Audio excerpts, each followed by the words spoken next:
Hello and welcome to Superpower Broadcasting. I'm Kevin Castley. Thank you for being with us tonight. Tonight we're joined with a panel of, featuring Anthony Evistebi-Son and Anthony Roberto. You all will know them from previous streams, and you can go and follow them on Twitter. You can follow Anthony Evistebi-Son at Stoic Viper, and you can follow Anthony Roberto at Global Affairs on Twitter. And of course, you can follow me at Kevin Castley. And with that, we're going to get into the stream. We are going to be discussing the ramifications and the tragedy of the Tiananmen Square massacre, which occurred 31 years ago today. Basically, in the months prior to that, there had been protests on Tiananmen Square by students basically advocating for more opening up within the country, kind of in line of what was going on in the Soviet Union at the time in 1989. And they were met by the Communist Party with literal bullets. And we still don't know the exact death toll of how many people died, but it's speculated that it could have been upwards of 10,000 people that were murdered as a result of the government crackdown on the protests in Beijing. And so, of course, the thumbnail for this stream is that iconic image of, the anonymous, protester standing in the path of three communist tanks, right? And the image is just known as Tank Man. We don't know what happened to him. And of course, the regime never fell. The regime's still in power. And arguably, the regime is in many ways, more repressive today than it was in 1989. They of course, have more technology now, more money now. They're able to monitor people. They're able to regiment society in a way. If you've looked into the social credit system that they have operating now, it's a very dystopian, technocratic dictatorship. Whereas in 1989, it was a largely stagnant holdover of Soviet-style communism that was making reforms towards opening up to the West economically under Deng Xiaoping. However, politically, there has not been freedom in China, and I mean, with everything that's happening in Hong Kong right now, the potential exists for a repeat of this in the near future. And unfortunately, I don't think that that the West is going to stand up once again for the people who are demanding the rights that we, for the most part, take for granted here in the West. And so those are my thoughts there. But I'll hand it off to the panel now. So we'll start with Anthony Evistebi-Son. You can introduce yourself and then basically kind of discuss your thoughts and everything. So. Hello, everyone. As those of you who don't know me, my name is Anthony Evistebi-Son, freelance writer. I've contributed for another number of online syndications, such as the Region, Aria Magazine, and Jerusalem Post. Now, on the topic of the Tiananmen Square massacre, it just highlighted how this whole push for economic liberalization and the hope that economic liberalization would lead to political liberalization, how this was the turning point really in everybody's mind where that project sort of fell apart. Because I remember that Bob Hawke, who was the Prime Minister of Australia, he had hopes that if he had mended or normalized bilateral relations with China and actually had encouraged economic liberalization, that somehow would lead to this political reform within the country and the eventual overthrow of the communist regime over there. However, what ended up happening was that you instead had this development of an authoritarian economic system whereby the regime maintained its stranglehold of the country and allowed essentially international business in, while at the same time being able to repress its population. So this is where we really have this point. Tiananmen Square is where the point in which this this weird hybrid system emerges, and really it's only in the latter years that it solidifies into what we know today. So those are my thoughts briefly on it. Yeah, no, thanks, Anthony. Before we go to Anthony Roberto, I just wanted to kind of follow that up by, it's important that you noted there that right as this massacre happened, that it was clear that that idea that economic liberalization would facilitate and bring about political liberalization, that basically became clear that it was a pipe dream that would never go anywhere. But that was in 1989. And yet we, for 31 years now, have continued this status quo where we do free trade and act as if, well, by treating them as a member of, the liberal community in terms of economics, that somehow they'll be integrated. I mean, sure, within the last 10 years or so, it's become more clear that wasn't going to happen. But even through the 90s, there were arguments made that basically suggested that that wasn't the breaking point, that you could still move them to reform by simply reaching out and integrating with them economically. But I agree with you there, though, Anthony, in that should have been the moment that it was obvious that wasn't going to work, when they decided to crack down, even as the West was opening up and giving them obviously riches, right? So, but we'll go to Anthony Roberto now. So. Yeah, so I think when it comes like the like the Tiananmen Square massacre, one of the big things when it comes to that, it's like a lot of people don't understand that when how do I put it? Like when you see some, I guess, reform in some area of a country, that doesn't necessarily mean it's going to be in another part, because as of you guys have both mentioned, is economically speaking, they got rid of they did a lot of land reform. They privatized a lot of it in the late 70s, early 80s, and throughout the 80s, and there was all this different stuff that was happening economically speaking. But of course, the student protesters, it doesn't really help them. Well, in a way it helps them because it's able to elevate them to an extent.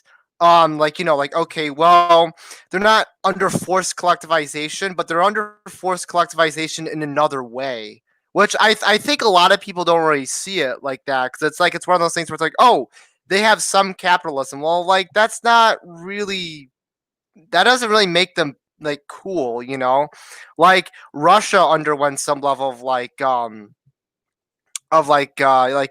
capitalism in the 90s, though, but Russian people don't live better today, so a lot of people think oh, okay, one area they got better and doesn't necessarily mean other areas. So with this massacre, obviously I think as you said before, up to upwards of 10,000 people. I believe some people mark it around 3,000 to maybe 6 or 7,000 from what I've read from different journals. But the thing is, when it comes to the CCP, we don't know how many people actually died.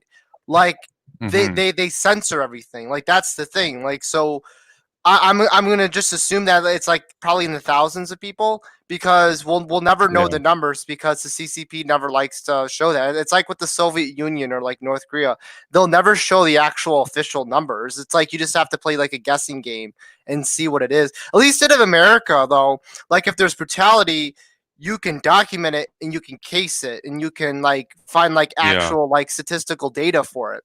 It's when people say I know a lot of people on Twitter. Actually, I even just said this on Twitter. People are comparing 1989 to what's going on today. It's no, these are very different incidents. These are completely different. And the thing is, right? People don't understand that it's well, even if you were to say that the police here are the same as the Chinese Communist police, well, at least you can document it, and at least you can have camera footage of that kind of stuff. And people who are detained, at least they're released, though. So the types of punishment are obviously different between the countries. And I just find it so outlandish that people make that claim. And I actually find it kind of repulsive, too, especially from some people on Twitter that claim to be more internationalist. Yeah. And it's no, I agree.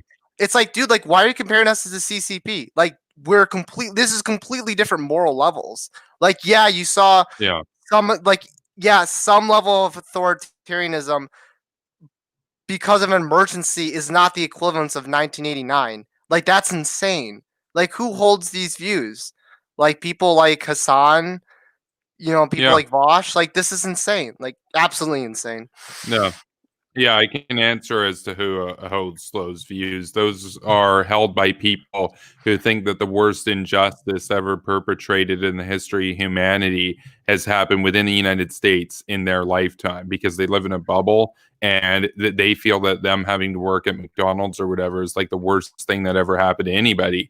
And they simply don't know. And even if they've heard or seen a meme about Tiananmen Square, it's just, to them, just, it's void space. It's not a real thing. It's a lot of them will even rationalize it.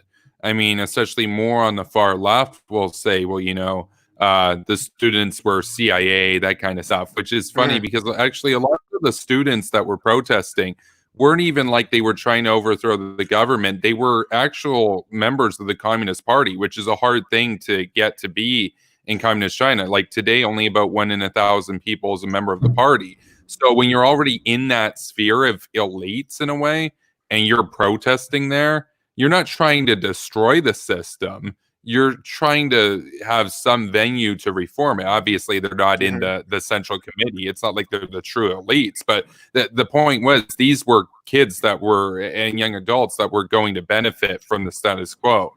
And yet they put the values of posterity and democracy and openness above, material interests that they might have had by, just going along and memorizing the doctrines and stuff. So, well, I think the other thing on that too as well is like, again, like, well, like one of the biggest things I see like on Twitter or like from other people from other places, that it's like when like a journalist gets detained here, it's like for a couple hours, at most 24 hours, I think, legally speaking, and then they're released with all their equipment, with the whole crew and everything. They're normally fine. In the CCP, you just disappear forever. Like, that's it. You're gone. You're sent to the camps. Like these the levels of punishment between the countries is like so stark. Like it's insane that people well, I think the other thing that it's like people, like, I know, and like people will say this, right? Like, and it has like maybe like 30 or 50 or 200,000 like likes or whatever, or tweets, and like in replies and all this kind of stuff, and they'll say something along the lines of like, oh, like, look, we're just like the Hong Kong police. Like, we beat up a protester, they beat up a protester. Well, you also have to understand, like, the laws are different between these countries too. And like Hong Kong has like different like parameters and like different like ways they engage like citizens than we do. Can I just add to that? I agree with Anthony's overall point that making a comparison between the CCP's regime's treatment of the Tiananmen Square protesters and comparisons to the George Floyd police, brutality is sort of a false comparison. But there has to be something to be said that, as I guess I'll just add a caveat to what Anthony has said. We have to treat them in their own separate contexts, really. We have to treat them in their own different environments. And I think one of the reasons why a lot of the people that I see, especially on Twitter, especially the far left camps, will bring up the comparisons is because, and this goes for a lot of tankies as well, they fundamentally see no difference between the United States and something like, okay, this is excluding the tankies, between the United States and China. And they don't see any difference. They see them as essentially the same, different forms of the same authoritarianism or same tyranny. And that's the problem, I think, with a lot of anti-Americanism, is that you can criticize America, you can criticize the system and institutions, and I've done so on Twitter, criticize the police brutality that has been shown by the police in response to these George Floyd protesters. However, to say that they are the exact same as the CCP regime or the exact same as those who are clamping down on the Hong Kong protesters, it's a false equivalency. And what it ends up doing is it sort of like downplays essentially the atrocities and the tyranny of those other regimes who are much more barbaric. But again, this is not like a penis measuring contest over here at the end of the day. We have to treat them in their own separate context. That's sort of like my overall point, really. Yeah. I agree with that overall, because you could make the argument, well, it could be worse. It could be like communist China, therefore don't reform anything. It's like, no, you need to treat them in the context. You acknowledge that the United States clearly has more freedom and liberty than the communist Chinese regime, but then you say, but that's not an excuse to not push to perfect the republic further, right? Obviously, anybody will acknowledge that the United States isn't perfect. Whether you're conservative or liberal, you have different visions of what you want for it.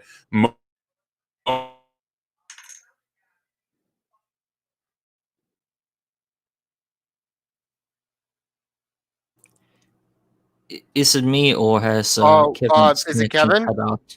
Is it Kevin? Oh, I thought it was just me.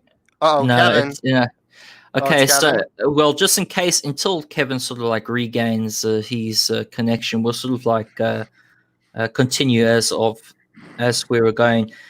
So it seems that Kevin's connection has sort of gone out a bit. So we'll just continue the conversation until he returns, essentially. But yeah, when it comes to the Tiananmen Square massacre, especially, you'll see every time during this sort of period of anniversary, you'll see that the Chinese government will post out anti-propaganda, sort of like we would call it counter-propaganda to what the events, where they'll try and make it out to be not the serious thing. But I mean, I know that, for example, Pen Leon, who is, I think that's how you say her name, she's like the China's first lady, essentially. She's married to Xi Jinping. She did this whole performance for the soldiers of the Tiananmen Square who were helping to crack down on those protesters. She did this big performance piece for them. And like I think she sung Beloved Soldiers, and she's actually the goodwill ambassador now on the UN for China. So it's a bit awkward having those things on. But I think we have Kevin's back. Is that correct? Are you back, Kevin? Yeah. That was awesome. Weird. That was weird. You froze for sure. There for like you just completely cut out, and then your screen froze there for a second. The same thing happened to you at the same time, though, but it didn't happen to Anthony Evistabison's end. I was still able to see his profile and everything there, but for both of ours, it went completely dark. That was weird. Yeah, I'm not sure what happened there, but well, yeah, I was just kind of making the point that you push to reform, and there were even Trump supporters that recognized that what happened to George Floyd was a travesty and outrageous and everything, and so there's a very clear case that the police unions need to be reformed, that there needs to be, reform altogether when it comes to training protocol, that kind of stuff. But at the end of the day, comparing it to Tiananmen Square is a false equivalence, because it wouldn't be like Tiananmen Square unless the president basically ordered thousands of protesters to be shot, right? So indiscriminately. So because that's literally what happened in 1989. So I think the other thing too, that like when it comes to like, I guess like like reforming the police, that it's like making these comparisons doesn't really solve anything. Like talking about things like whether it be like sentencing practices or training or protocols and engagement with like protesters or violence from other people when it comes to like police conduct, or like when it comes to things like qualified immunity, I guess, and all these other things, right? Like all these other issues don't have to do with China. Like the thing is, like you making the comparison isn't like fixing our problems. It's like that's the other thing though. It's a total diverge from the actual conversation. It's like, no, we're talking about U.S. police here. We're not talking about the world. We're only talking about like what goes on here. It's like I saw even a couple like Iran posts too. Like a couple of people said like, oh, just like the police in Iran. It's like, no, dude, like we're talking about police here. Police in Minnesota, police in LA, they have nothing to do with Iran. Stop doing that. It is quite frankly, it is cringe. Yeah. It's disgusting. It's like, dude, stop trying to inject like a non-interventionist kind of like tone every single time we talk about like something bad in America. We have something wrong something wrong with America. We can fix that issue without having to talk about the rest of the world. Like, it's like, just, I don't know. Like, I just wish people didn't try to tie all these issues together. It's like they're different things, you know. They're different things for different Well, people to focus on. and that's the thing. There's really two factors that go into why they do tie it all into foreign policy, which is the first is, and Reese talks about this too. They They hate live America. in 2003. They live in the George Bush era. They still think like George Bush is president, so everything comes back to the war in Iraq and stuff. And second is there's the intersectionality component, and so you can't separate issues from one another, and so everything comes back to imperialism basically. And I mean, I saw Breadline Bernie was tweeting today about the neocons, like as if neocons are in power right now. It was hilarious. It's like, dude, where have you been for like 10 years, 11 years? Like, what? I mean, where have you been so. for the past, like, like exactly. Yeah, like I even quote tweeted one of the tweets that Bernie Sanders was saying, like how he I believe it's the one when it comes to like the endless wars. I really don't like quote tweeting him just because I just think it's kind of a low ball there. But you know, he was saying how like everyone talks about like the endless wars and talks about how like I don't know, like the military industrial complex, whatever. Like one of those tweets earlier the other day, I quote tweeted and I was saying like, nobody says this. Like, nobody serious says this. And it's like, this is a total non sequitur. It has nothing to do with the original conversation. It's like everyone's trying to tie in different things. Like, Israel, that's the other thing, Israel. Like, they're trying to tie in the Israel-Palestine conflict into BLM.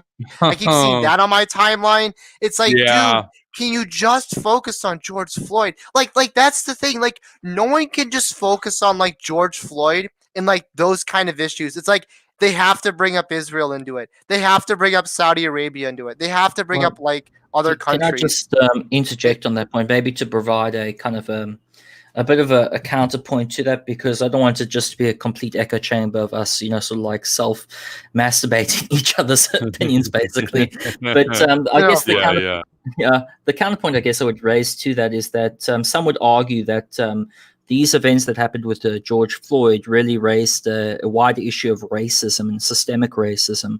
I know that over here in Australia, there has been indigenous, brutality towards indigenous individuals over here. So they're using the sort of the vehicle of what happened to George Floyd as a wider sort of a protest against their own forms of racism. Like I've even seen protests in, Holland and in Belgium against sort of previous colonial rulers like Leopold II. I can understand where they're coming from. I also understand where you guys are coming from, but I thought I would just raise that counterpoint because I do understand from that perspective that there are other issues in a more localized context that they're using the George Floyd sort of a protest to sort of expand upon, I guess.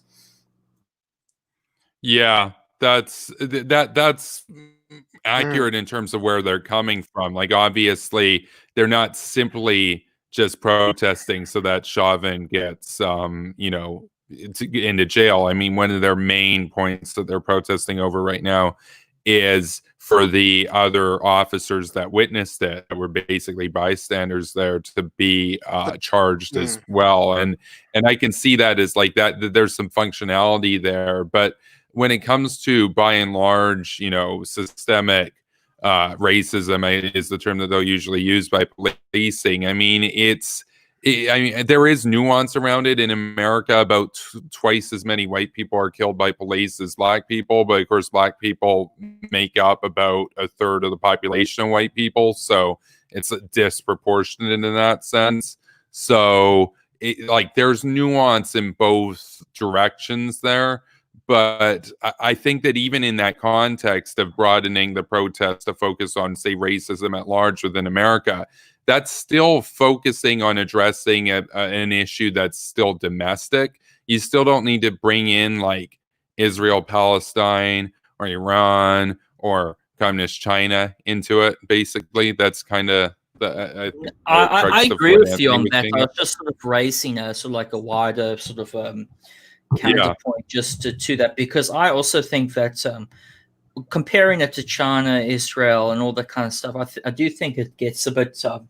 It does hurt, I guess, the initial movement, but I don't think it hurts it as significantly as it comes out. I mean, again, these protests, especially when it comes to like the anti-Israel and the sort of the like the anti-US in comparison to China kind of memes that I see from protests, those are minor protests in comparison to the larger protests regarding George Floyd and that. But yeah, that's sort Well, of that was I think like when you talk about like obviously like racism in other countries, so like I could definitely see it as like like a vehicle for other countries around the world, like places in Europe that have like like Roma people that like like they're discriminated against, or like in other parts of like yeah, Middle East, South America, with the indigenous people, or in other parts of Africa that have minority groups that have stripped rights away from their governments and stuff like that. Like I definitely see it as like a kind of like a vehicle like in that sense,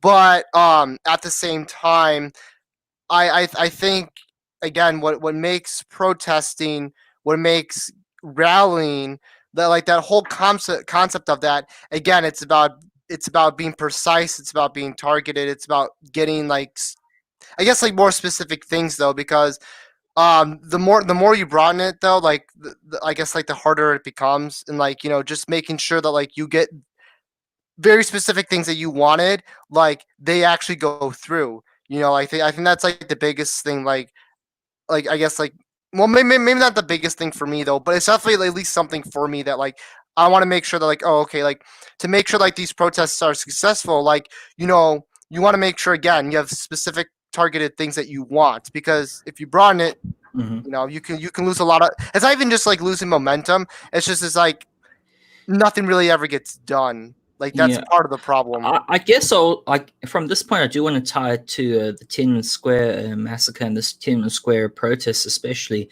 is because you, as Kevin mentioned, you did have sort of like this intellectual class of students essentially protest the repressive nature of the communist regime and demand for reform. And this is the biggest, I guess, this is the biggest difference between in the US and between the CCP regime, is at least in the US, when large mass-scale protests happened in the 1960s for, Civil Rights Act, essentially, there was a Civil Rights Act that was passed in 1967, if I recall. And that was a good thing. In other words, there was a result from the protests. And there's likely as well to be a sort of a result from these protests as well, because I've heard that Al Sharpton, along with other people, are going to, I think tomorrow or next week, they're going to actually push for like this Federal Police Act or something like that on the backs of these protests. However, what happened in China, especially with the Tiananmen Square protests, is that there was no large-scale reforms that happened. Instead, you had the jailing of essentially dissenters and later execution of some of those dissenters on the grounds that they were causing domestic terrorism, or they were causing sort of disorder against the regime. yeah. So that's the biggest difference between the two systems. That's the biggest point of argument that I would raise to anyone who wants to try to compare the United States to China. They just raise that point and then boom, it just ends the argument there, I guess. Well, I think the other thing is like what we saw, I guess, with Minnesota, and I know actually in my state we just passed a resolution to actually, I guess, do retraining and do, I guess, like tougher background checks for hiring police officers. And there's a whole list of things. Like I didn't read the actual bill, but we just passed in our state senate a bill that would reform all police like departments within the state of Michigan. So there was at least like a little reform. And I guess we could maybe expect that to see maybe in some other states. As far as like anything federally, I guess it's very possible. I mean, like I hope something gets done. The thing is, I don't know how much the Republicans are to get behind it, because it is a full Republican Senate. They are pretty, back the blue kind of people. So we'll see. We'll see what Trump says. I haven't heard anything what Trump has said as actual reform as policy wise. He's mostly made a lot of statements, but I haven't heard anything about like, okay, what are going to be things that we're going to do this time that are going to be different from last time. So we'll see. I mean, I definitely think some states will obviously have some reform, like as we've seen in Minnesota and Michigan, and maybe we'll see some in LA and New York, and maybe some big states like that.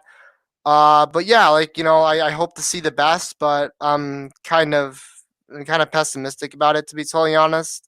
So, because I think what happened was with a lot of the looting that's gone on. Now, I know that like people of BLM have obviously denounced it, like of course, like they don't obviously like endorse that, but because of the looting and because of all the videos of looting, I think some people are going to be more for law and order. So it's kind of cut off, I guess, the like the sympathy, I guess, from like the suburbanite people. So I don't know. So we'll see what happens.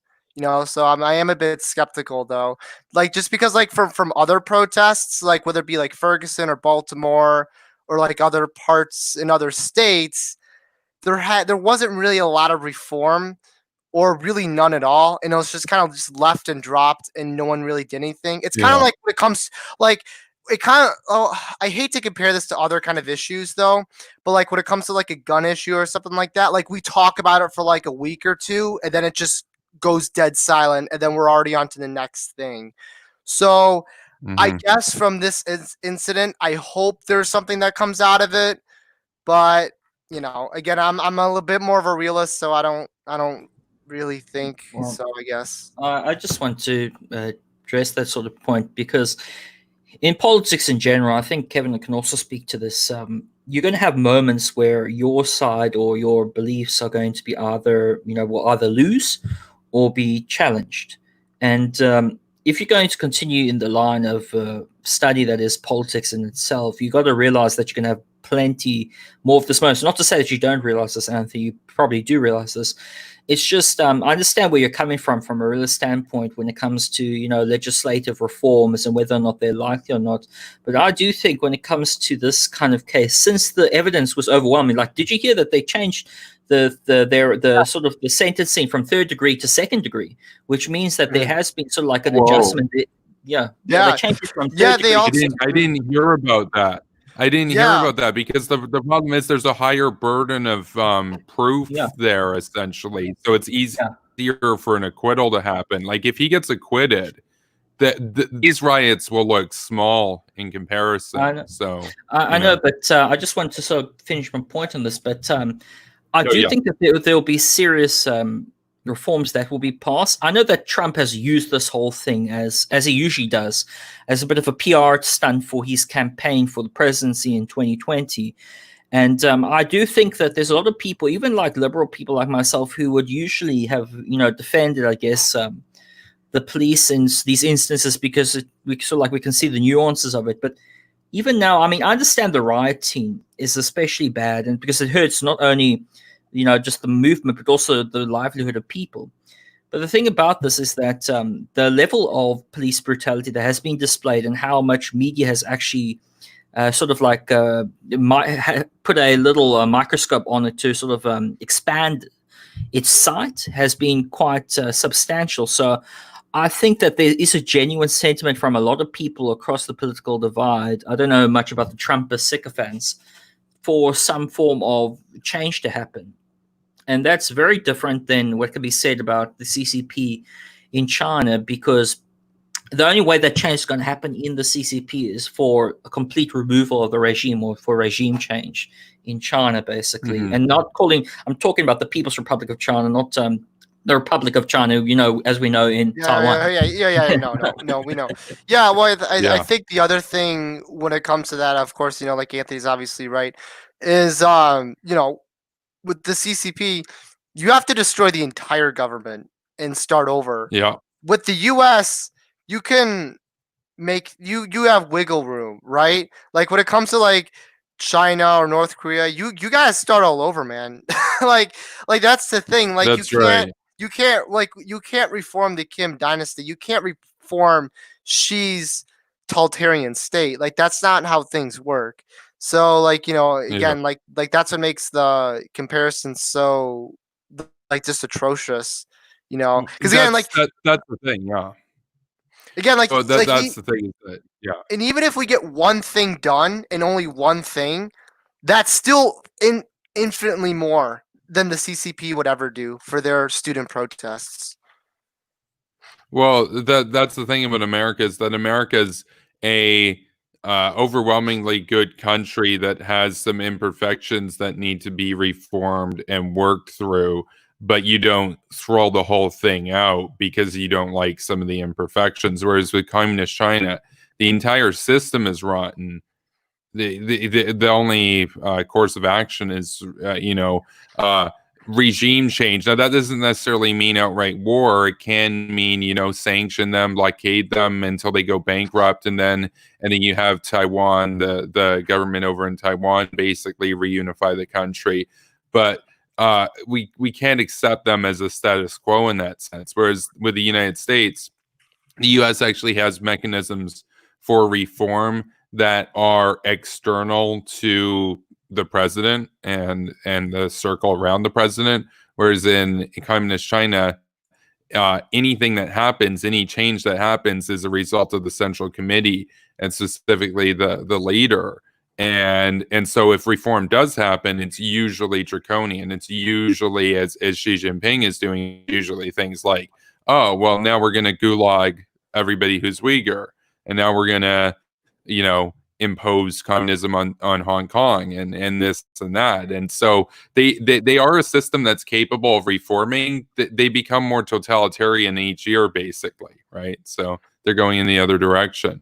We're trying to move in a more liberal and individual actually direction, so. What's so ironic and what makes it so dark and really, again, what makes it so like tinted with very, I guess, pessimistic glasses, is that it's you could kind of argue the early mid 90s of China was a little bit less authoritarian than it is today. Think about it. Social credit system, their visa program, the militarization. How many more branches of the military have they created? What was it they're adding all these divisions to the military. They have cameras on every street corner. At least the mid 1990s, China was more I guess a classic kind of example of a dictatorship, though. This is this makes 1984 look moderate, though. I'm not even kidding. That's the thing. For sure. They're rewriting history and all that kind of stuff. Because I believe in the mid 90s, I guess the Chinese had at least they kind of acknowledged the massacre, but they completely deny it, and they're erasing history from textbooks, from online. Because obviously there's an internet in China, but it's only for Chinese people, and of course, it only has so much information, and all that stuff on there has been changed for history. So historical, at least they kind of acknowledge some of the stuff in the past. But with Xi, it's no, we're just gonna completely deny everything, and we're gonna rewrite history entirely. This is just Anthony, insane. But Anthony, I don't know what you're talking about. Nothing happened on June 4th, 1989. That was the day in history, nothing happened. Nothing happened. In fact, it was the only day in history. I mean, we could take April 6th, 1342, something happened. We could take July 8th, 1070, something happened. But June 4th, 1989, nothing happened. That was the only day in history. Nothing happened. I think someone just dropped their ice cream. Party. Well, no, that didn't even happen, dude. Nothing happened. That's the official dogma. It's the dear leader said so. Nothing happened. Literally nothing happened. I mean, so in all seriousness, if you're in mainland China, if you're in Red China, you'll go to prison if you talk about it. At a minimum, right? Can I just interject on this point? Even the tank man, the anonymous guy that we now famously know from his, defiant stance against those column of tanks in near Tiananmen Square. Like, he was asking the tanks to get out of the city, essentially. But, he's never come forward. And I assume he's never come forward because the thing about it is that, as Anthony has noted, the whole of that society is repressed. Like, they wipe the stuff from the history books. They wipe the stuff from the media. So that man, he probably doesn't even know that, what he did was, like, it has been reported all over the world. He's probably still, like, living as a normal person in China just now. Hopefully he's not been arrested or tortured if he's still alive. But the chance of him not going off scot-free is a bit, unlikely. So most likely he's been in jail, or, he's been in jail and he's now free, or he's potentially dead, but let's hope that he's not. But even then, as Anthony's mentioned, you have a system that is completely repressive. You have the whole of the system geared towards pumping out the party's propaganda. It's not as the extent at which, as you know, Kevin, with North Korea, but it is very close to that. And we must never forget that we in the West are in a very privileged position to actually be able to have access to different forms of media. Like, one of the things that I also give a sort of a counter argument to the people who say, oh, America's just like China. At least in America, for fuck's sake, you can actually go onto different sites, including porn if you want to, or alternative media. You can listen to what bullshit you want to. You can listen to whatever you want to. You can watch whatever you want to. You can search whatever you want to a certain extent, of course, as well as ever as, index, basically. Well, but in China, they have a firewall, as Anthony's mentioned, a huge firewall where you can't do that shit. You can't even masturbate in peace, basically. Well, I like I always say, the biggest crime you commit in China is having your own thoughts. That is the biggest crime you'll commit. Oh yeah. I know. I think it was on a PUBG server, I believe, a Chinese PUBG server I joined back in 2018. I was with like a couple of friends and we were playing, and I was like, oh, like this is a Chinese hosted server, and I got on, and we all typed in 1989, and we got banned immediately. And ban. And you know what I said to the mods? I'm like, all right, just ban me. I don't care, cause whatever. Cause I just said like 1980. I just typed that one thing and I got immediately banned. I'm like, if you're gonna ban me for like a random set of numbers, in which you know what that means, right? Can I just Anthony, just add on your point, because that's actually, you brought up something very important. I'm glad you brought it up. Is the sort of the capitulation of big tech companies and big companies in the West to Chinese propaganda. Now, Anthony mentions that with, PUBG essentially, but that also happened for, I believe, I don't know what Blizzard. Yeah, Blizzard basically as well, where they actually essentially, the person said, free Taiwan, or, pro-Taiwan, basically, quote unquote, propaganda, as they called it. And the guy I think he was like, they had to like mute it or sort of like silence it, because the thing about it is that, especially on the Taiwan issues, that this is a universal thing. Even with the biggest of multilateral organizations like the WHO, you mention Taiwan and you mention, the other, like, the Republic of China, the actual China that we know, and you automatically will have so much universal censorship. Even businesses will go out their way to censor their own people because they want, basically, for their company to be able to do business in China. And that's actually the more frightening thing. It's not just frightening that, okay, we have one thing, we have on one side, we have the repressive nature of the system. We all know that. Like, even the most young person knows that China is pretty much repressive. But what other people don't really know and don't actually really observe as much is how much Western corporations, or corporations in the West, such as in America, UK, Germany, what have you, who do business in China, how they are complicit as well. Because in order to do business, they try their best to suck up to the Chinese government, essentially, which gives them tons of money. I remember back in 2019.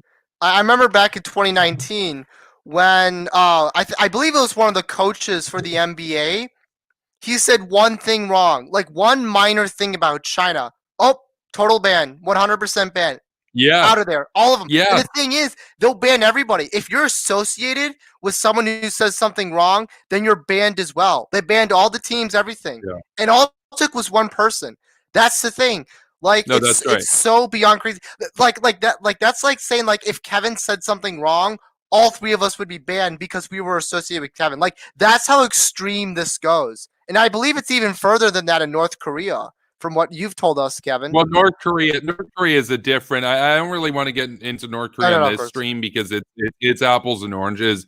I mean, communist China looks like anarchy compared to North Korea. North Korea is, as I've said, it's the most totalitarian, most repressive dictatorship in the history of the world. I mean, the old kings of England never could have dreamed of the power that the Kim dynasty has been able to build. Stalin would be salivating at what he's managed to do in terms of expanding upon his project. Saddam Hussein would be jealous. I mean, obviously, Ceausescu literally was so jealous. He tried to build it in Romania and failed, of course, but and got shot. He got taken to the back with his wife and shot on camera. That was pretty satisfying to watch. Also happened in 1989, I believe. That's another historical date that if you mention it, you'll get banned on Chinese servers. But I do want to bring up, though, we talk about big tech giants, all this sort of stuff, caving to Beijing. But Chris Chappell over at China Uncensored on YouTube has been citing evidence recently in the last few days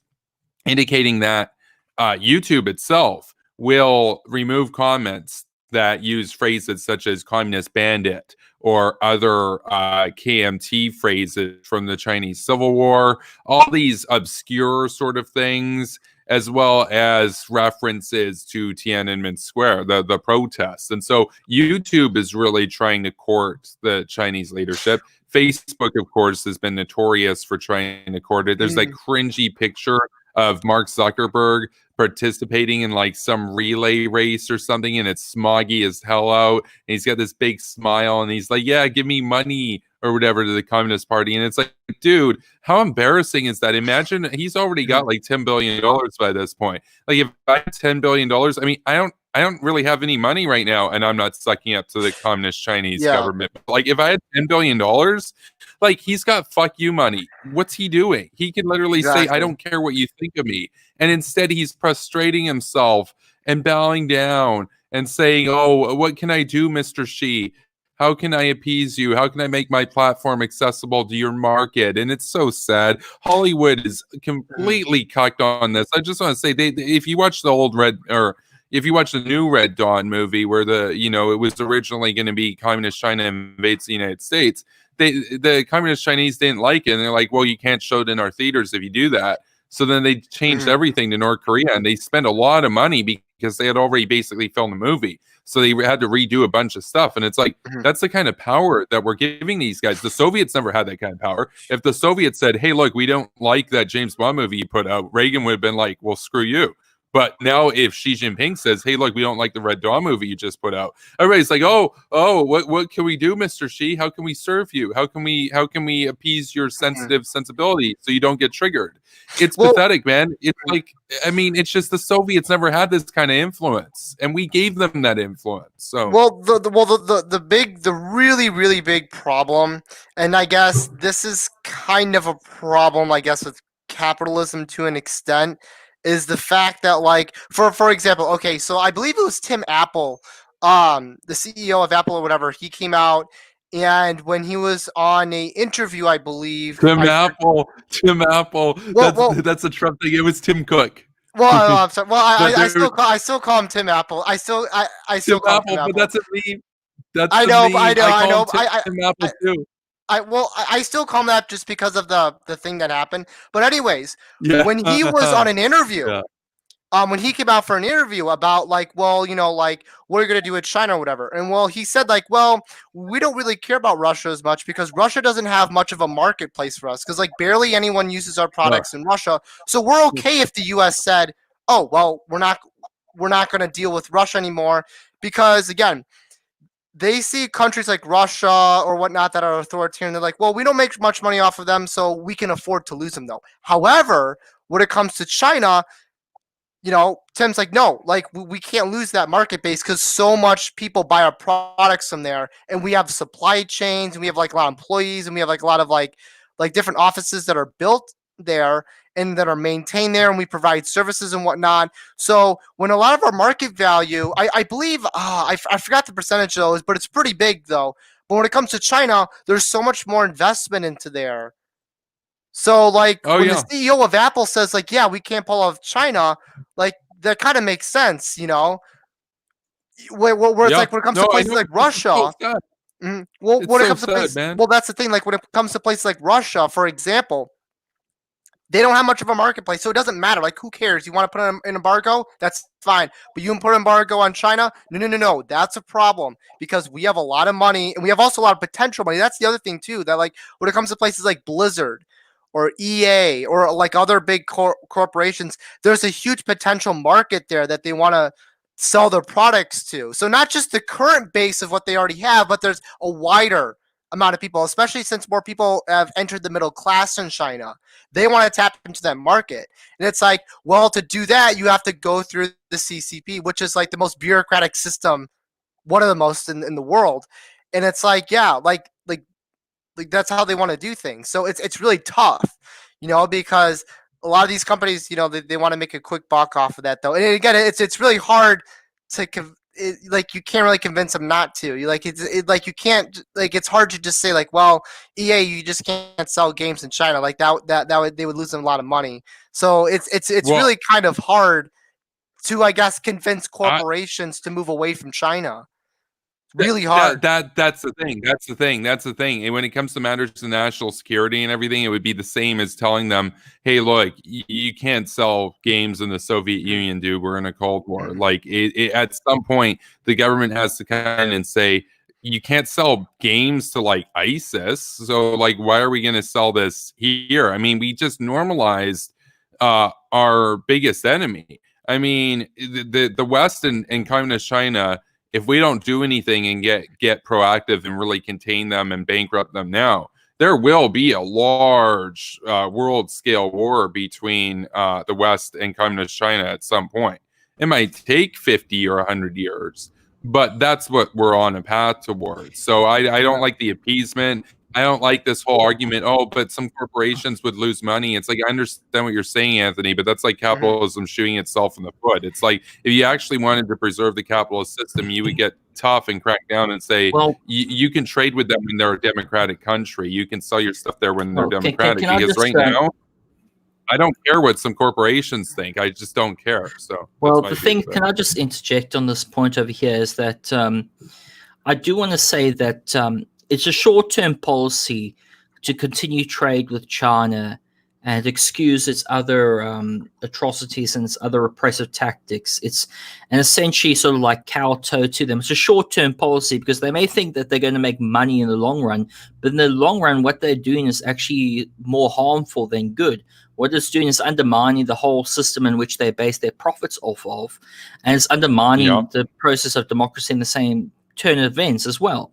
So the long-term policy, I guess I would align more with Kevin on this notion, is that the long-term policy would be essentially to put parameters on, to put conditions or preconditions as to what who we do trade with, and essentially. But the thing is that I would also encourage the United States, especially also the UK, to give incentives basically for these companies to return back, or other countries essentially to give incentives for their companies to return back and do business at home. Because unfortunately, these companies are saying, okay, there's no incentives at home. I mean, the laws over here are a bit rigid over here. I mean, in China at least, they give us more money and the laws are, kind of like not as, too rigid. So, I mean, again, when we're coming to that, I mean, I would do something like what Japan did a couple, I think almost 2 months ago, where they essentially gave a lot of money for their law firms, legal departments to pull out of China and return back to Japan. And that's what I think that needs to happen, is more countries need to do that, where they give their companies incentives as well. And the second point I want to make is that with this whole One Belt, One Road initiative that China has in other parts of the world, there needs to be a counter to that. Like, it's the equivalent of another Marshall Plan, essentially, for the world this time around, where America is offering their bunch, basically. Well, we had the TPP. Like, that was a really good counter to it. Well, it was a good counter to it, like as far as free trade goes. But we pulled out of it, so I guess we're gonna need something new. Well, or I guess we could. Maybe we could rejoin. I don't know the parameters of that. The other problem is, for example, for Iran, when we put sanctions back on Iran, Boeing was mad because Boeing was like, "Hey, I believe it was Iran Air that bought like 70 something, like 737 MAX planes," and Boeing was like, well, dude, someone's going to need to fulfill these orders because we signed these contracts. And I believe some of the orders were fulfilled by other European countries that were able to backfill and take up those orders so Boeing doesn't lose a lot of money. But the thing is, but Boeing was still pretty pissed about that because they were like, well, dude, like we just signed this contract with Iran Air. Yeah. Why are you trying to infringe on us? So, and the thing is, like, they can whine and cry.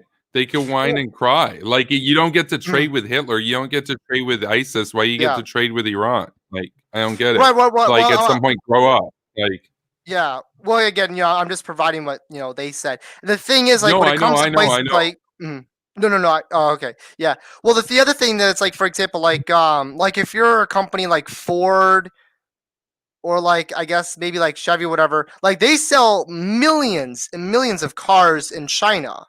And how are you supposed to replace those orders like that? Like that's the thing that's hard to grasp.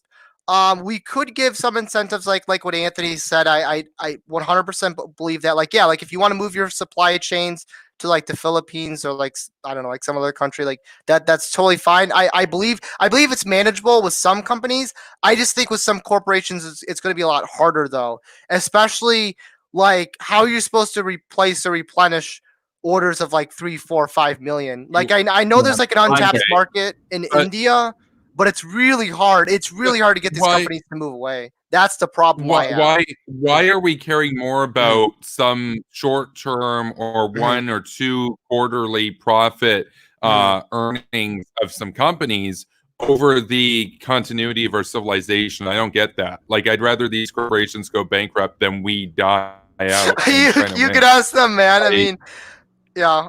The CEOs are going to be hurt. They're going to be triggered. They're going to be sad. They're going to be like, "Oh, we'll send lobbyists to DC and make it so that the Hawks don't get into power or whatever." But it's like, I don't care. So can I just interject on this point over here? Is that I understand where Anthony is coming from over here, because fundamentally he does have a point that larger corporations will have to replenish their stocks. However, I also agree on Kevin's point as well, is that again, they will have, no matter what we do, even if we push incentives for these corporations, or even if we have these sort of like the equivalent of a Marshall Plan essentially happen, and these companies will lose a profit. Okay, they will lose a profit. That's sort of just the cost of transition. However, the long-term gains will be much more beneficial for them than the short-term gains if they continue with the system. I just think at the moment that we need to really sort of consider where our, the line in which we're going at the moment, because the more we allow and empower China, the more we're sort of like undermining our own systems. Because again,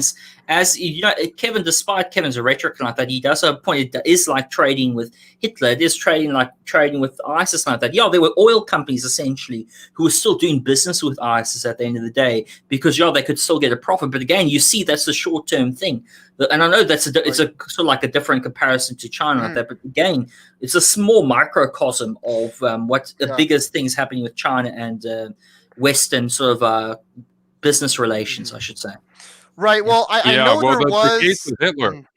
Well, I just want to say the case with Hitler. I mean, with what Xi Jinping is doing right now, it's very reminiscent of what Hitler and Stalin did. I mean, he's already rounded up well over 1 million people into basically gulags at this point, on the simple basis of their ethnicity, and he's just getting started. So for us to trade with them to make a quick buck, that's basically it's like trading with Hitler before 1940, more or less, before he was like full on Hitler, but still evil. So. Yeah. Well, there is some good news. I know for Microsoft, they have plans to move some of their like technological supply chains and like logistics and stuff like that to Vietnam and to Cambodia, or well, either of those countries or both. They're just floating around, so I don't know the specifics yet. It's just stuff I've read. I do know that Nintendo and Dell were talking about moving at least 30, 40, 50% of their supply chains out of China. So they'll like I guess like some factories will still be there, but they're gonna pull at least half of them out or whatever. So I guess I still see that as a win. So again, like when it comes to like manufacturing companies, like for like computers and for like I guess like gaming systems and stuff like that, and for other hardware, it looks like other companies are trying to look at other places. I haven't seen anything finalized yet though. but it looks like some companies are really realizing like, oh shit, like this sucks. We're going to dip on out of here because the ship is burning and I want to get into a lifeboat. You know what I mean? So like, I think it's kind of like that.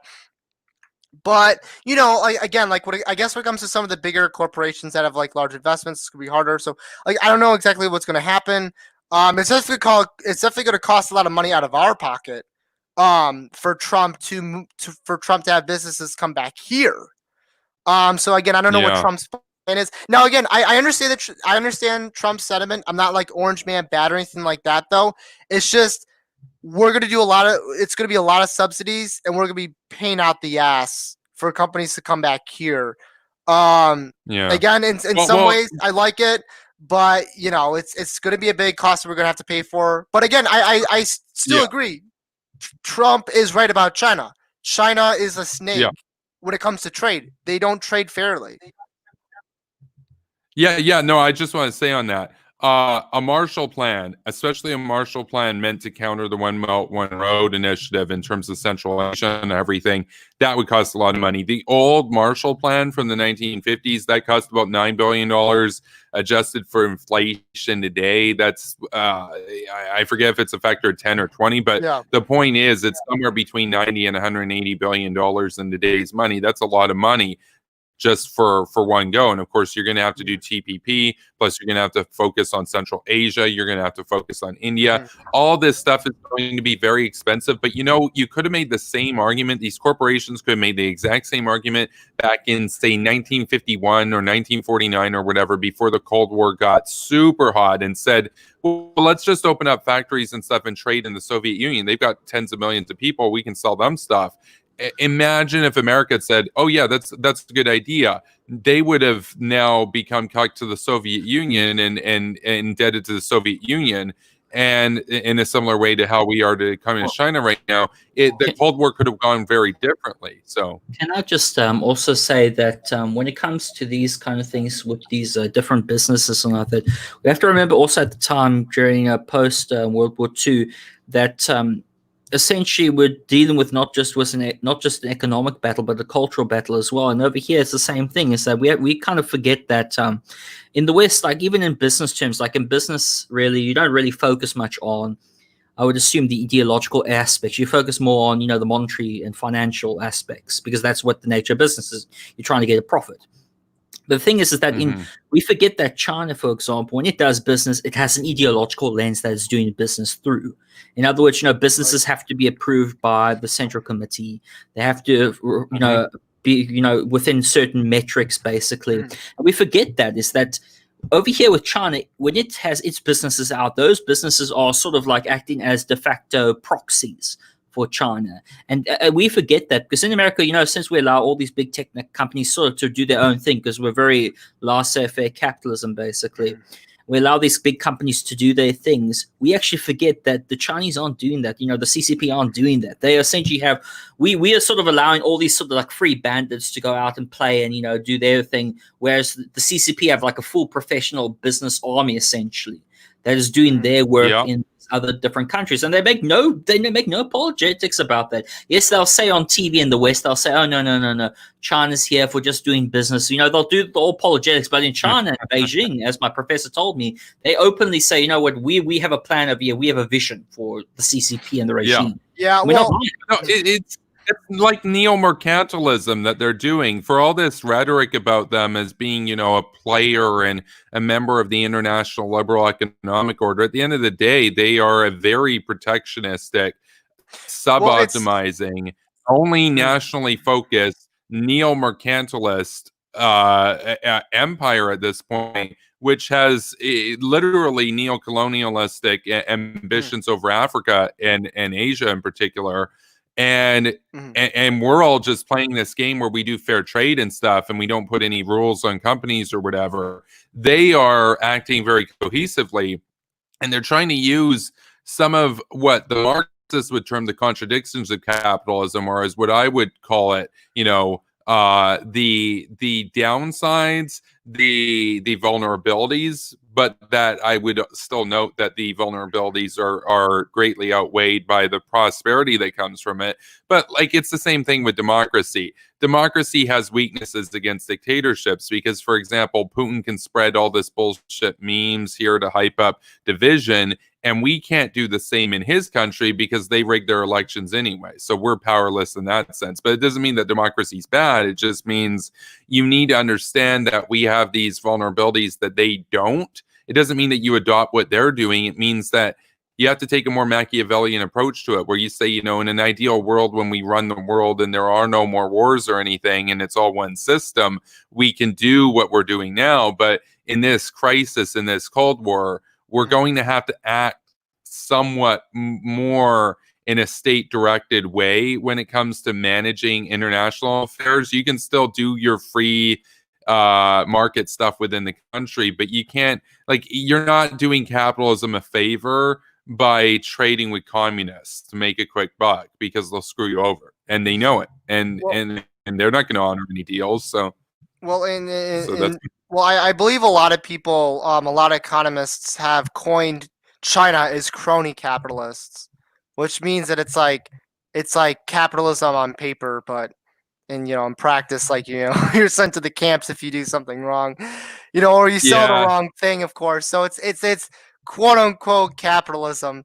It's really a bunch of BS. But I think the other thing, I guess one proposal I would make to counter China, one thing that we could do in South America, because I know China, they got the license to start building that dam for Panama or whatever. So what we could do is, now this is gonna be a little bit of a controversial take, and I think some people are not gonna like this, but I would expand NAFTA. I would add Chile, Brazil, Argentina, Colombia, countries that we're aligned with. I would add them into NAFTA with Canada and be like, hey, you guys can come with Canada and America. We'll offer you the free trade zone. We're going to offer you this and that, and we're going to allow your businesses to expand both ways. We're going to allow some less restricted travel, so maybe visa approvals are more quick or whatever. We'll allow travel and trade to be a lot faster, and I think that will give some incentive, and I think that'll be good to at least court China to have to do better, because then they'll be like, oh shit, America's in the ball game in South America. We as the Chinese, we got to do better. So I think expanding NAFTA is something we have to do. We can't get rid of it. We have to keep it. Well, actually, we have to expand it if anything. Can I just sorry about that if I said shit, because I almost dropped my mug. So there's not in response to what you were saying, Anthony. So don't. No, it's all right. So anyway, I mean, I agree with that completely. Actually, that would be a good idea. I would also say that there should be more business focus on places like India, I think, because India is like an untapped market, I think. India is a growing power, and I think we need to really take advantage of this growing power, really. I mean, we literally, China's pretty much effed without the US or without business, basically.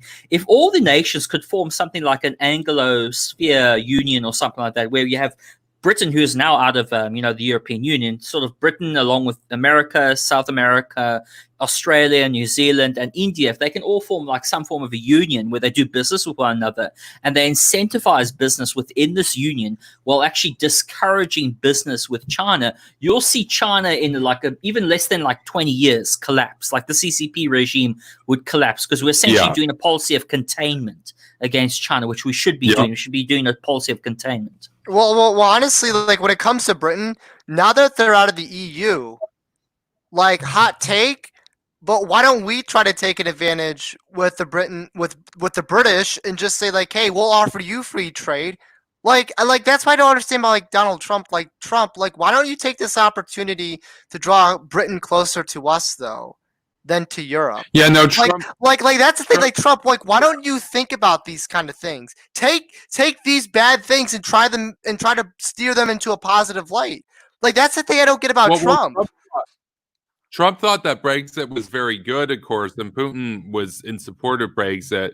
But I think that the EU has a lot of problems. But Trump is a protectionist, not just on communist China, where there are a lot of arguments that he makes that I agree with, but he's a protectionist with respect to Canada and the UK and he doesn't really believe in like allies. Yeah. It's really stupid. He's like a unilateralist, but in the cringe sense. He's an economic unilateralist. I mean, Bush was more of a military bilateral or unilateral minded person, but Trump is economically almost autarkic in terms of his vision. And I think, as he's gone through his presidency, some of that's probably inspired by Kim, because he's in admiration of Kim and he likes Xi too. So it's pretty Don't give him any disgusting. ideas. No, but that's the thing. That's the thing. I do want to wrap up the stream now, though, because I'm pretty tired. I've been up for a long time, and I gotta go to bed pretty soon. But I want to thank you guys for coming on, and we'll go to your closing remarks. So we'll start with Anthony Avista-Bisson. Well, it's been an interesting stream. It was good to talk about the Tiananmen Square massacre and just remember the brutality of the CCP. I think that's very important to remember, because as the years will go march on, I do suspect things will only heat up further. I don't think that these issues are easily ignored, because a long time they have been kind of under the surface. But now with this COVID and with these other things, I think we're seeing a start of a potentially new chapter of world's history where we'll see much more antagonism towards China. I think with the days of China being scot-free are not going to be too long anymore. So I do think that the days are changing, things are changing, nations are seeing the negative effects that doing business with the CCP have made them.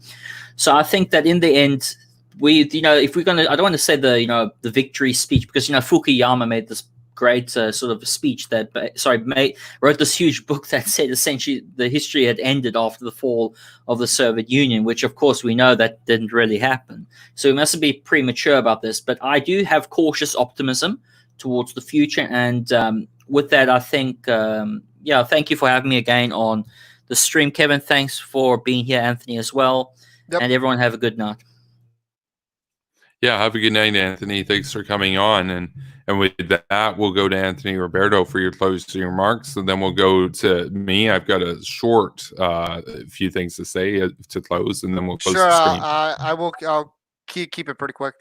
But anyways, I would definitely like to say real quick, whether it comes to the riots or to police brutality, or it comes to comparing stuff, or it comes to China, all these issues we have to deal with. And I think it's always important to be realistic and to obviously, look up these issues, be well informed. But not only that, though, be specific, be targeted in what you want to get done, because you don't want your movement to fail. Whether it be police brutality or when it comes to China. If you want to get these issues done, if you want to be able to succeed, you have to it's a building block, you go step by step, and you can come close. I guess you can try to win. And I think that's the way we have to look at a lot of these issues, and and make sure that when we talk about these issues, we try not to wedge too much stuff together, because I think that loses a lot of focus. Again, I'm all about domestic issues here. I'm all about foreign policy. But again, I try to keep those things kind of separate, though, because I think dealing with those kind of things, it's much easier if it's okay, we're gonna deal with this one, and this one, because I guess that's just the way how I see things. And on that note, I think we could come back around. I still think America is strong, and I would say to everyone here and also to you, Kevin, that I think we will see a light at the end of this tunnel. And I don't give up on the American project yet. Not yet. So thanks for having me on, Kevin.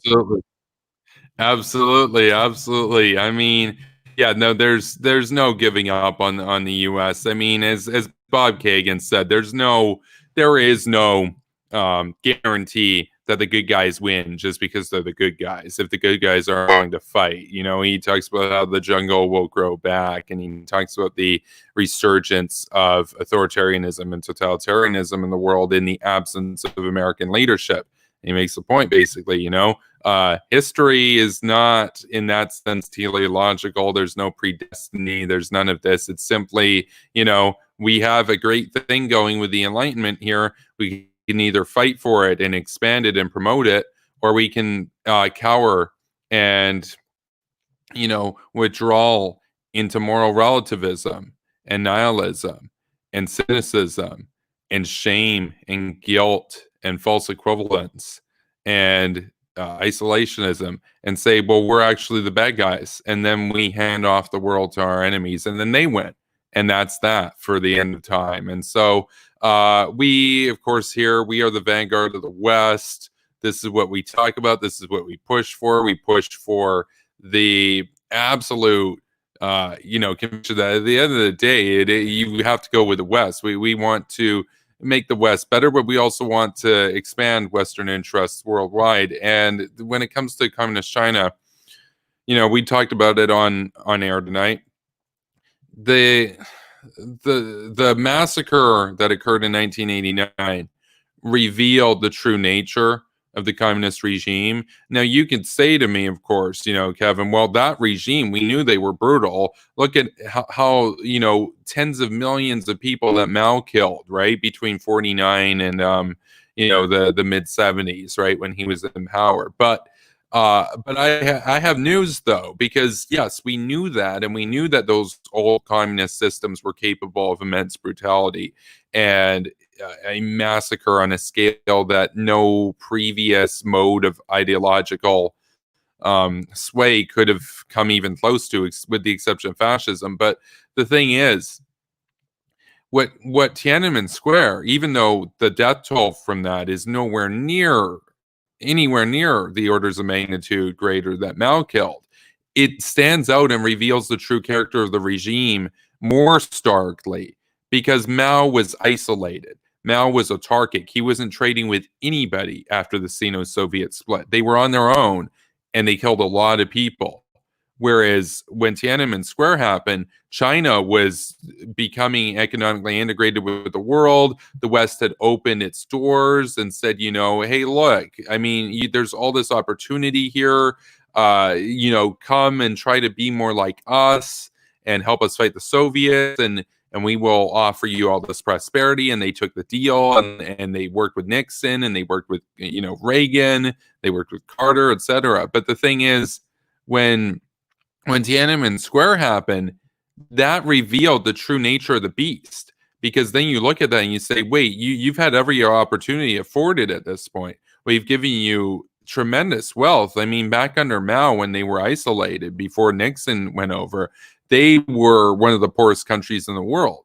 And now, they're having big growth and everything in the late 80s, throughout the 80s, actually. And there was this huge boom that the West provided for China and communist China. And by them opening their doors, essentially, and agreeing to do business. And you say, well, you've got this huge opportunity here to get rich, basically. You just have to keep your Western investors happy. And you know what they said when they were faced with the semblance, the rumblings of discontent? They said, oh, no, we're going to gun them down. And they did. So they didn't care what the West thought. They didn't care. They didn't care, because at the end of the day, they care more about holding on to their power for the Central Committee and for the leadership than they do any amount of riches that the West could offer. Because they would rather, and Xi Jinping would rather, rule over the poorest country in the world that is isolated than he would rule over a country in which there's a very high probability that he be overthrown, but which respects norms that the West would demand of them. However, the Central Committee got lucky because they called the bluff, and they said, well, and I'm just speculating here in terms of what they calculated, but that they calculated essentially, with the West, they might continue business as usual, because no matter what, we can't risk these protests getting bigger. It could threaten our butts, and it would be our heads on a silver platter. So we're going to crack down on the protests and hope that the West is weak enough to still trade with us. And it turned out they were right. The West was still weak enough and wanted the cheap stuff and everything. And so they got away with it, and we let them get away with it. And we haven't done anything about it. And now in the West, our companies are now agreeing to the Chinese terms and censoring criticism of the Communist Party and even the mention of Tiananmen Square. And this is why platforms such as Patreon are important, of course, because they allow those who do independent media to basically draw an income source which is independent of YouTube monetization, because YouTube now is cracking down on anything that is critical of the Communist Party of China, the Chinese Communist Party. So we're on a platform here which is basically, it's immersed in anti-American ideology. It is immersed in pro-communist Chinese ideology and communist Chinese influence. And Hollywood, it is seeped through to the cores of Hollywood as well, and it affects decisions now. And it's gotten so bad that, unlike the Red Dawn case, where that was horrible, and you say, well, that's egregious. How do you bow down and change your whole script, and how do you waste all that money and redo it? But here's the thing: after that happened, I got news, dudes. All of the new directors, all the new movies that are getting made, they're not going to make that same mistake. They're going to write the first script with it in mind of what communist China expects of them. They're not going to make that mistake where they have to refilm scenes because it turned out they did something that made communist China look bad.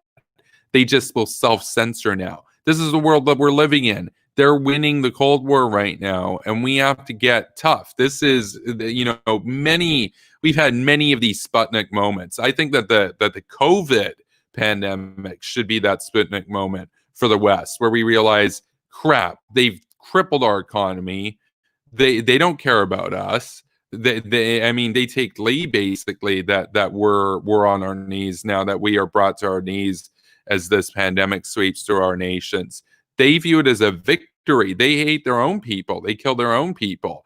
So for us to die, for us to be economically set back, that's a win for them. And so to close out my remarks here, the true nature of that beast, the red beast over there in Beijing, is brutal.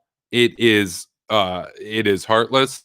And no matter how much money you throw at that beast, no matter how much of a lottery, no matter how much of a windfall you provide for them, you will never change the nature of the beast. You could give them $500 trillion tomorrow, and they would be even more brutal. They would be even more authoritarian, because now they have even more money to fund it.